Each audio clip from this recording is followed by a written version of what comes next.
السلام عليكم ورحمة الله وبركاته من أرض قرية الشين. مليون تحية لكل المتابعين، متابعين حمادة الهيتي التاجر الفصيح في كل مكان. عايز أقول لكم النهاردة النهاردة أو عرض النهاردة بمذاق تاني خالص وبطعم تاني خالص، لأن شهر ونص 45 يوم تعب وسفر على ما جبت العرض الكويس ده.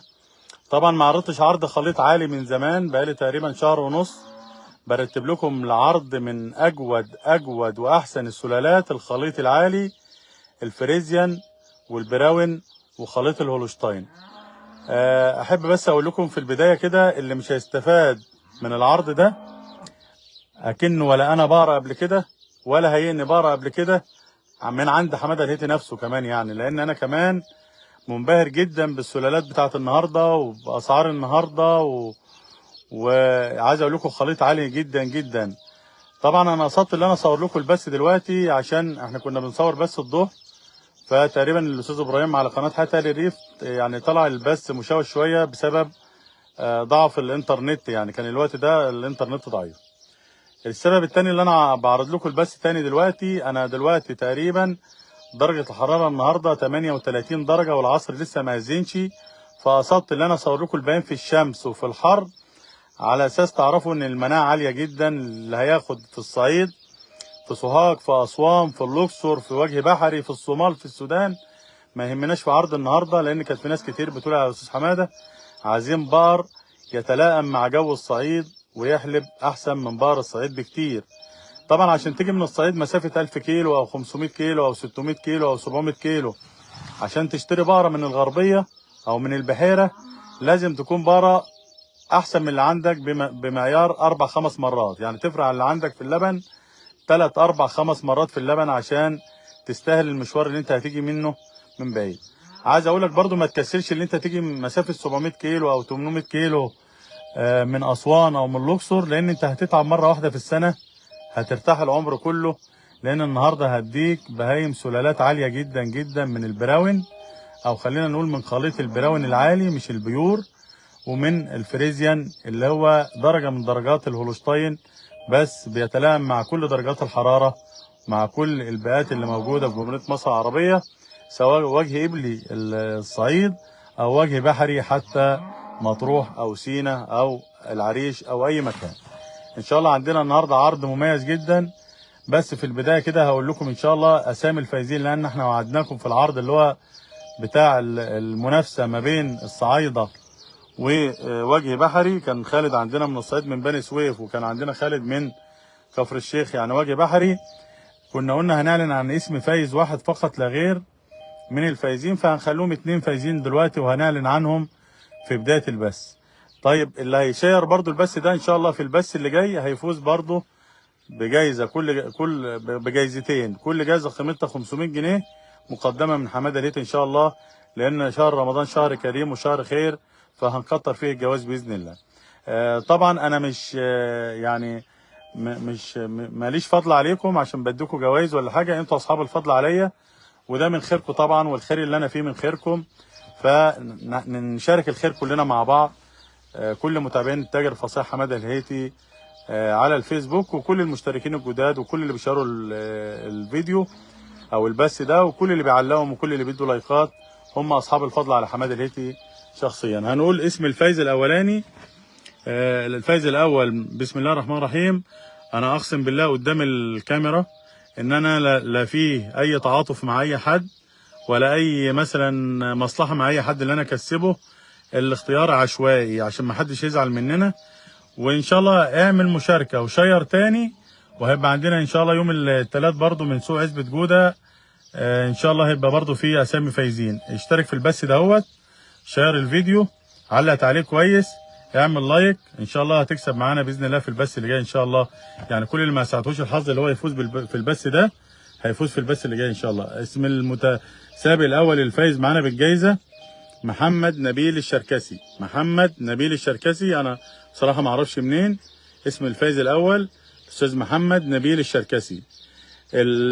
اسم الفايز الثاني معانا النهارده، طبعا انا بقول لكم طبعا اللي مش هيفوز النهارده ان شاء الله يبقى ليه فرصه في البث اللي جاي ان شاء الله باذن الله.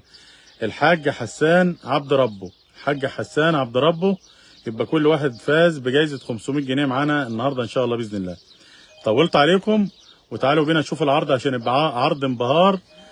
ده العرض اللي يستاهل اللي نقول له. وهنا نقف قليلا احتراما وتقديرا لهذه السلالات، مش هقول لصاحب السلالات، لهذه السلالات، لان سلالات واللي بقى علينا السلالات دي. طبعا راجل محترم، بقول لك على مدار شهر ونص 45 يوم بجمع في العرض دوت، لانه ان شاء الله انا عرض بتحدى بيه جميع العروض اللي موجوده على الفيسبوك وعلى اليوتيوب، او جميع العارضين مع كل الاحترام والتقدير للعارضين كلهم. بس عرض خليط عالي ينافس ولاد الاستيراد، حط تحتها 100 خط. عرض خليط عالي، مناعه عاليه، تنافس ولاد الاستيراد. فيلا بينا عشان قبل اذان العصر ان شاء الله، عشان نروح نصلي العصر معاكم. فهنبدا العرض ان شاء الله باذن الله. هيبقى عرض مفاجاه. طبعا انا لسه ولا قلت لخالد ولا قلت لاي حد. بسم الله، توكلنا على الله، توكلنا على الله. يا خالد يلا يا باشا. هي هات لي اول بقى حاجه دي كده عشان هنمتع الناس كلها. طبعا انا مش شايف اول لان الدنيا شمس زي ما قلت لكم، حراره عاليه جدا، في درجه حراره عاليه جدا، وربنا يبارك. بص يا خالد، تعالى اسقيها على الحوض الاول. لو شربت دي طبعا يا جماعه المواصفات بتاعتها بقره فريزيان من العالي، تجدت في الولاده ان شاء الله باذن واحد احد، باذن فرد صمد لا تقل عن 22 كيلو. اللي بيخليني اقول لك كده ايه؟ الشلشول اللي هو اللي باين دهوت، شلشول الضر اللي باين دهوت من غير ما امسكه. 4 حلمات، 4 يعني بسم الله ما شاء الله. يعني ايه؟ مصنع اللبن هيبقى فيها الخير قوي جدا جدا، مصنع الخير. الفتحه من ورا اهيت، والظهر من ورا اهوت، وهي بقره بتشرب اهيت. طبعا بهمنا على المربى زي ما انتم شايفين، عشان اللي ياخد درجه حراره عاليه جدا. انا مش عايز بس اعمل لكم الكاميرا في الشمس. درجه حراره عاليه جدا، الفتحه من ورا زي ما انتم شايفين، زي ما انتم شايفين كده. ربنا يبارك اهو. الشعره اللي بتلمع دي شعره اللبن الدسم، شعره الكرم، شعره المال الحلو. بقره ديت 4 حلبات 10 على 10. السن لسه بتساوي الخناصر، العمه كويسه. بصراحه يعني انا فرحان وانا بعرض العرض ده، عشان هو عرض جبار، عرض جبار. بقره زي ديت اما تولد ان شاء الله باذن الله من امه 110 و115. انا هعرض لك عرض النهارده، كل بقره ان شاء الله باذن الله لما تولد هتستفاد منها ان شاء الله من 25 ل 30 الف جنيه مكسب باذن الله. من 25 ل 30 الف جنيه مكسب. هتاكل ب 7000 ب 8000. اكرم برضو في التحضير، 8 كيلو علف في التحضير. ربنا هيرضيك ان شاء الله ب 22 كيلو. ودي البقره رقم 1 عندنا في العرض النهارده. ولو سمحت يا عم خالد اسحب نوت شويه كده، اسحب. بص اسحب كده. بسم الله الرحمن الرحيم. دي البقره رقم 1 عندنا في العرض النهارده. انا مش بعرض لك النهارده بقر، انا بعرض لك دبابات، بعرض لك دبابات. بقول لك شقه وتعب وسفر 45 يوم وسهر 45 يوم عشان اعرض لك السلاله الحلوه اللي ماشيه قدامك ديت. اعرضها لك في البيئه الزراعيه العاديه على ارض طينيه، وسط التبن ووسط الغيط ووسط البنجر ووسط الغله ووسط كل حاجه، لانها بقره فلاحي بس تحلب زي البقره بنت الاستيراد ان شاء الله باذن الله. تحلب زي البقره بنت الاستيراد ان شاء الله. ليه يا عم حماده بتقول كده؟ عشان دهوت مش جاي من فراغ، دهوت مش جاي من فراغ، مجففين على ايدينا. بسم الله ما شاء الله. افتح السن يا عم خالد، الخلب بيضرب في بطنها اهوت يا جماعه. طبعا درجه حراره عاليه جدا. طبعا اما اقول لكم السن لسه، افتح بقى اجمد عليها. انت لسه واخد كسبان 1000 جنيه في البتاع اللي فات. طبعا لسه بيساوي الخناصر اهو يا جماعه. الخنصر لسه بيساوي اهوت من على الشمال ومن على اليمين لسه بيساوي الخنصر. والعمه بقى بسم الله ما شاء الله عليها. تعالى عليها يا عم خالد كده، عشان لحظه يا خالد. تعالى عليا كده. بسم الله الرحمن الرحيم. وري لهم حلاوه البقره كده. يلا داير وروح، داير وروح، عشان العرض معانا كتير النهارده. بسم الله ما شاء الله، بسم الله ما شاء الله. واي حد هيعرض لك البقره دي ب 90000 وب 85000 ان شاء الله. النهارده عامل لك عليها عرض من عند حماده الهيتي التاجر الفصيح. اغلى بقره عندنا في العرض لا تتعدى 80000. هتيجي تقول لي يا عم حماده ده في بقر والد النهارده ب 75 وب 80 وب 85. طب ما انا جبتها والده. هقول لك انا عشان بس هو العشر دلوقتي اللي سوق شغال. هقول لك السبب بتاعه ايه اللي سوق شغال. هتاخد بقره دلوقتي عشر 7 زي البقره اللي ماشيه قدامنا دي، عشرها 7 وماشيه في الثامن. هتقعد شهرين و10 ايام على ما تولد.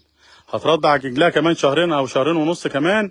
هتبقى عندك بقره ان شاء الله في الربيع عشر شهرين باذن الله تبقى بقره عندك في الربيع، عشر شهرين باذن الله تبقى عندك بقره في الربيع عشر ولبن، وبقره اعلى انتاجيه لبن. ماشي كده، طول بقى كده، طول الحبل، طول الحبل كده ومتع الناس في وسط الطوب ووسط كل حاجه، لانها بقره يعني. ايوه كده، طول الحبل، ايوه كده، متع الناس كده، عشان الناس بتحب المتعه وبتحب السلالات الحلوه وبتحب الضر الحلو وبتحب. بس كده كفايه.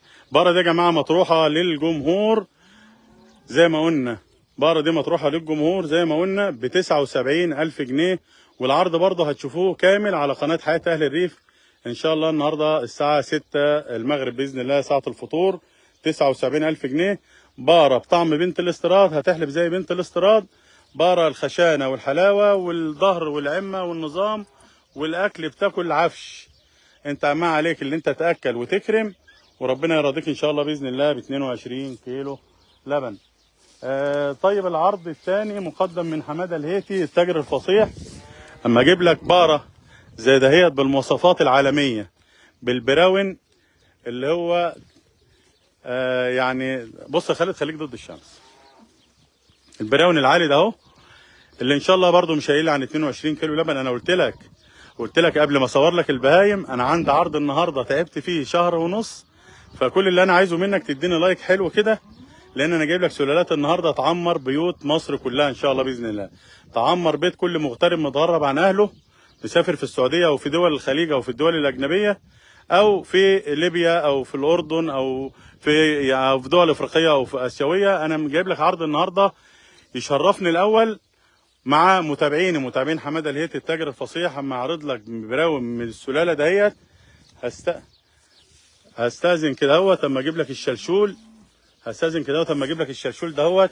وهنا نقف قليلا احتراما وتقديرا لهذه السلالات الحره الحيه، اللي انا بقول لك تعادل ولاد الاستيراد. والله العظيم انا عندي البقره من دول احسن من بنت الاستيراد كمان، لان مناعه عاليه جدا، واقفين في درجه حراره دلوقتي 38. لو عندك درجه حراره 50 و55 يا باشا ما تشيلش اي هم ان شاء الله مع حماده الهيتي التاجر الفصيح. اما اعرض لك سلاله بالسلاله ديت، بمشيها لك في وسط مشي كده اهوت اكنك راعي على البرسيم. بسم الله الرحمن الرحيم. اجمد يا عم خالد، تعالى ضد الشمس معلش عشان الناس. بسم الله الرحمن الرحيم. اهو اهو اهو، تعالى كده سنه يا جماعه. انا بعرض لكم النهارده مش بقر، بعرض لكم دبابات هتدعوا لحماده الهيتي واحنا في شهر رمضان. يعني انا اللي بعرضه لكم النهارده، انا قصدت اعرض عرض النهارده عشان احنا في شهر رمضان، عشان تدعوا لحماده الهيتي. اما اعرض لك بقره بالشلشول اللي قدامك دهوت، انا مش بتكلم من فراغ. من الشلشول اللي قدامك دهوت، شلشول ايه؟ شلشول الايه؟ بعرض لك بالشلشول عامل ازاي. ده شلشول براون، يعني الكيلو فيها زي 2 كيلو لبن من الهولشتاين بالنسبه لدسامه اللبن. يعني بقره تقريبا 600 كيلو، وهعرضها لك بسعر متدني جدا جدا. يعني حلبات لبن مرهم، حلبات لبن ايه مرهم، مش لبن جامد بقى ولا صعبه في الحليب ولا الهداوه بقى انا مسؤول عنها كمان الحمد لله. الهداوه دي من عند ربنا، مسؤول عنها مسؤوليه كامله.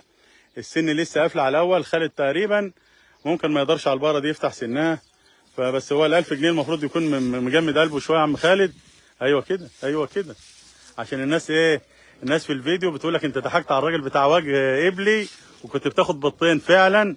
فاحنا يا جماعه احنا عوضنا بتاع وجه ابلي برضه، وادانا له هو كمان 1000 جنيه برضه عشان ما ينظلمش برضه يعني. اسحب خطوه كده لو سمحت. البقره ده مقدمه برضه من حماده الهيتي التاجر الفصيح. والله العظيم اما تولد احسن من 100,000 و110 و120,000 انا برضه هقدمها لك من عند حماده الهيتي التاجر الفصيح. بسعر قد ايه بقى يا عم حماده؟ وبسعر قد ايه يا مشاهدين يا متابعين؟ ربنا يديمكم نعمه في حياتي. انا هقدمها لك بسعر متدني جدا. طبعا البقره دي كانت في التصوير مع الاستاذ ابراهيم كانت خايفه شويه. كان الاستاذ ابراهيم لابس جاكيت اسمر وكاميرا وشنطه وبتاع، فهو ما فكرته دكتور ولا حاجه. فهي البقره بسم الله ما شاء الله هاديه خالص اهي.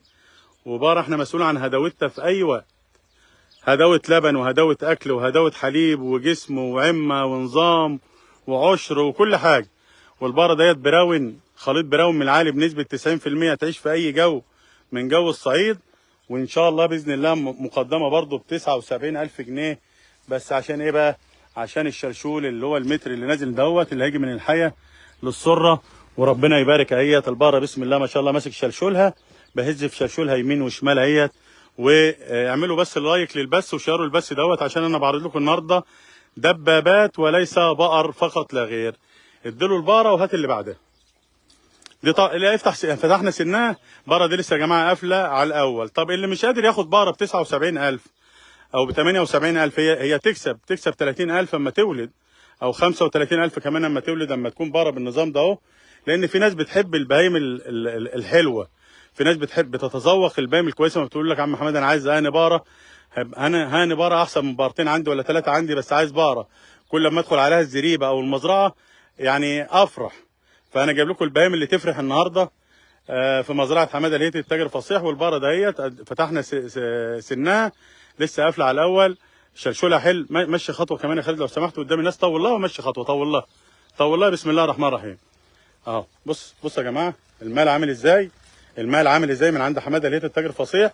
دي ب 79,000 جنيه فقط لا غير، ب 79,000 جنيه فقط لا غير. تعالى يا عم خالد ربنا يبارك، مش هجيب لكم احسن من كده، ربنا يبارك ومش هجيب لكم احسن من كده. هات اللي بعدها بسم الله الرحمن الرحيم. دي البقره الثالثه في العرض. الناس طبعا اللي مش قادره تشتري بقره ب 79,000، انا جايب لك برضو بقره خليط من العالي جدا، براون من العالي، 20 كيلو لبن في الولاده، اللي ربنا يبارك اما تولد هتولد عجله قدها باذن الله. لان البقره دي خلافها بيبقى كبير جدا، يعني اللي يشوفها يقول معمره من ناحيتين، بس ده بتاع ربنا، ده رزق بتاع ربنا. اهم حاجه عندي ايه بقى؟ تولد 1 تولد 2. اهم حاجه ايه؟ الشلشول يبقى متر ومترين. تولد 1 تولد 2. اهم حاجه الشلشول اللي قدامي دوت يبقى متر وايه ومترين زي ما احنا شايفين كده دوت. عشان كده بقول لكم ايه؟ بقول لكم هتجيب الورم من السره لحد، بصوا يا جماعه، بصوا يا جماعه ده البز، هتجيب الورم منين؟ اهو اهوت. ودي بقره من انتاجيتها من العاليين جدا جدا جدا، وان شاء الله باذن الله مش تحلب اقل من 20 كيلو، وهتقدم اقل من سعر لحمها ب 10,000 جنيه. نزلنا البقره دي في السوق، او نزلت واحده زيها في السوق او شبهها في السوق، نزلت تذبحها في اللحم ولا حاجه، هتبيعها ب 70,000 جنيه لان اللحم شادد النهارده. طب حماده الهيتي هيقدمها لك بكام النهارده؟ حماده الهيتي عمره ما بيضر حد، لان البقره دي قلعه. البقره دي ايه؟ قلعه. قلعه يعني ايه؟ قلعه يعني كبرت في السن شويه، مش هنقول لك مضروبه على سنتها، هي فعلا قلعه كبرت في السن، بس تولد مره واثنين وثلاثه. اللي عايز يستغلها فيها يا عم حماده، يستغلها اللي هي ترضع عجول، يستغلها اللي هي تحلب، ممكن تعشر وتولد تاني، ممكن تبيعها في الاضاحي في اللحم تكسب لها اقل حاجه ان شاء الله برضو 30,000. ليه تكسب 30,000؟ لانها تسوى 70,000. امال انت هتدينا بكام النهارده يا عم حماده؟ ان شاء الله مش ب 70 ولا ب 65 ولا ب 60، مقدمه من حماده الهيتي ب 58,000 جنيه فقط لا غير. بقره عشر 7 وماشيه في الثامن، بقره عشر 7. استنى يا عم خالد، بقره عشر 7 وماشيه في الثامن ب 58,000 جنيه. هات الثانيه ماشي دي ب 58,000 جنيه ان شاء الله باذن الله، لانها بقره قلعه. لو مسيرها عايز تبيعها تبيع اللبن هتبيع لبن، عايز ترضع منها عجول هترضع منها عجول، عايز تقطعها يعني ايه تقطعها؟ يعني تبيعها لوحدها في اللحمه او لبنه ب 70,000 ووراها ب 20,000 يبقى 90,000. طب انا مقدمها لك بكام؟ ب 58,000. معاك 30,000 جنيه. صلى على النبي. من حماده الهيتي التاجر فصيح. ومش حماده الهيتي اللي بيرزق، ربنا سبحانه وتعالى اللي ربنا مجعلنا سبب رزق لبعضنا كلنا. وهنحاول نخلص البث سريع عشان الصلاه. يلا يا عم خالد. عندي بقى بقره من الفتوات. احنا طبعا البني ادمين لهم فتوات، وطبعا احنا مش بنحب الكلمه ديت، هحبها بس في الباقي لانها بقره فعلا. البقره اللي جايه ديت من الفتوات، بقره القرن الدمياطي والعمه الغزلاني والقرن الحلو والصنف الحلو والبراون الحلو والشلشول الحلو، اللي باذن الله برضه. استنى يا خالد، باذن الله مش هتقل برضه. شايفين القرن يا جماعه؟ شايفين الشلشول؟ افتح يا خالد. استنى بس سنة يا خالد لو سمحت. بس يا خالد، شايفين يا جماعه الشلشول عامل ازاي؟ الشلشول اهو. انا بس يعني ايه الشلشول عامل ازاي؟ ده هو باذن واحد احد، باذن فرد صمد. احنا بنجفف دلوقتي فيها، بنجفف فيها اهوت. ربنا يبارك. والله ما هتحلب اقل من 23 كيلو. ما انا قلت لكم انا عرض تعبان فيه، وعرض يعني والله سهرت كتير وسافرت كتير ونحيت كتير على ما اجيب السلاله الحلوه ديت اللي مع خالد دهيت.